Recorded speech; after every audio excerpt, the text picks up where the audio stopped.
Well, good morning and welcome to 2023. My name is Willie Lawson. This is the Morning Report. The Morning Report is a production of fightbackmedia.com, fightbackmedia.com, fightbackmedia.com, and fightbackmediatv.com. We're going to, again, it's a new year. People do this. I don't know. For me, for personally, I think that it is a new year, but it's just tomorrow from yesterday. You know what I'm saying? It's just tomorrow. It's just okay. It was 2022 a couple days ago. Now it's 2023. For most people, not much has changed. For most people, nothing has changed. Uh, some new laws have gone into effect around the country, and some of them aren't good. But for the most part, things are exactly like they were yesterday. Nothing has changed. We put these artificial milestones in place that don't really mean a whole bunch. If you wanted to go on a diet, you could try to go on a diet on June the 17th. That may be the day that your life is, changes. You might want to open a business on October 10th, and that's the day your life changes. You might want to go back to college on March 15th, and that's the day that your life changes. So you don't have to wait. I think people are into this thing where they have to wait until the beginning of the calendar year. Nonsense. Don't do that.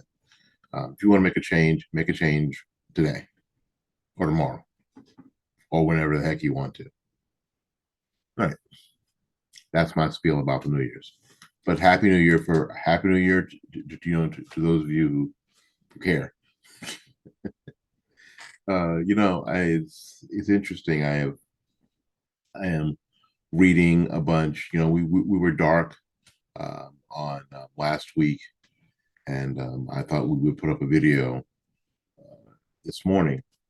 And the thing that got me is that I've been reading a bunch of stuff, and the focus over our break was Trump's tax returns. Now, what the left is doing here is that they're building a bigger, badder Trump. This is one of those things where we warned you about, in past episodes, is that if this is a swing and a miss, if this is an attempt to knock out Trump and you miss, what you're building is a bigger, badder Trump. And this is exactly what's happening. As far as I'm concerned, this is exactly what's happening. They wanted these sensitive documents for years. Donald Trump's tax returns have been viewed as a holy grail of scandal for the left. It was a smoking gun they have lusted for, and now they've come in possession of these documents after a lengthy legal battle between Trump's lawyers and House Democrats. The Supreme Court didn't intervene after multiple lower courts ruled against the former president regarding these keeping these files under seal.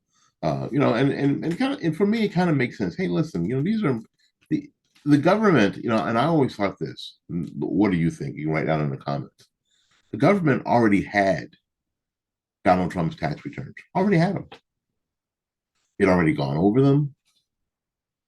They'd already either given him a refund or got money for his taxes already. They are already audited what they needed to audit. The government had already done what they were supposed to do. If they found anything illegal, if they found anything improper, the government, the IRS, would have already addressed it. So this whole idea that Trump was somehow hiding Russian collusion in his tax returns at the onset seemed foolish. Um, the Trump tax returns from 2015 to 2020 showed what we all knew about Donald Trump. He got poorer being president. I mean, as far as I'm concerned, wasn't running his business. His business was kind of tanking. It was kind of tanking. And that's what we found out. The cost of his real estate and his business empire is really not a secret. Trump often joked that he could be doing something other than dealing with Democrat Party attacks and liberal media while he wanted to save the country. He could be doing something else. This liberal obsession with the Trump tax returns did lead to media leaks. They were so breathless and about all this. It did lead to media leaks. New York Times and other outlets obtained past returns, with the Times proceeding to write a lengthy expose um, that no one read, no one cared. It also found no ties to Russia, which further torched the collusion delusion that engulfed progressive America. Now, with no evidence of felonious activity, New York Times is pivoting because they do that. They change, right? To say that the latest trove of returns, the big reveal, showed that the former president business prowess isn't what it was advertised. What they're saying is, see, his tax returns show that he's not the great business person that everybody thought that everybody thought he was, or he pretended he was. No, he's a business person. Business people take losses. See, what they're depending on is they're depending on people not understanding how that works. Uh, yes, there are hundreds of businesses. Yes, and when he's not running them, unfortunately, when other people are doing it, they wouldn't do it the same way. I'm not making excuses, but that's just how it is, right? And businesses take losses. They do. Sometimes things work, maybe a great idea, and sometimes they won't. It may be a crappy idea. And sometimes the crappy ideas work, and sometimes the great ideas fail. Business, how it is. How it is. So now they're changing the whole story of collusion and other things to he's maybe not as good as he said he was. Still got more money than you, right? So this whole idea of this that nobody cares. What the left is doing, my estimation, is building a bigger, battered Trump. Instead of governing, they are setting up a defense to stop Trump somehow. That's what the January 6th committee is about. January 6th committee never had the legal authority to recommend any criminal charges. Actually, they didn't. They sort of recommended that the DOJ investigate, and all in an attempt to stop Trump. Now, as we close here,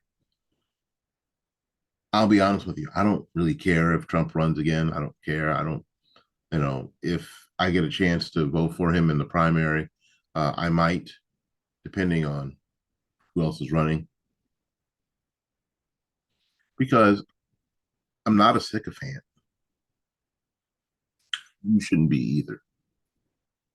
You should look at all the candidates that are running, and then you should decide who's best for you and your family and your lifestyle and the future of the republic.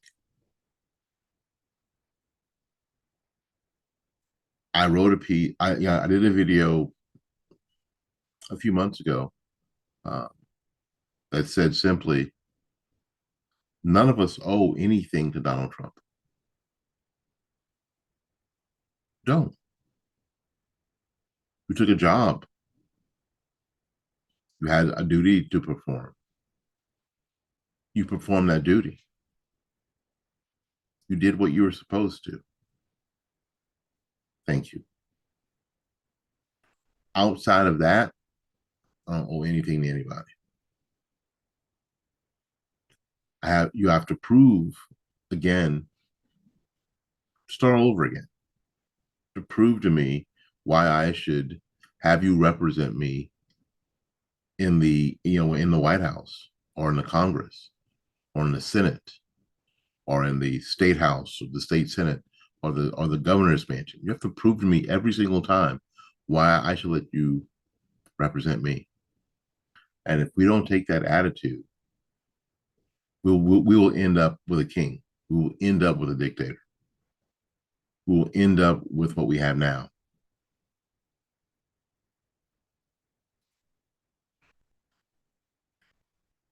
We sure will.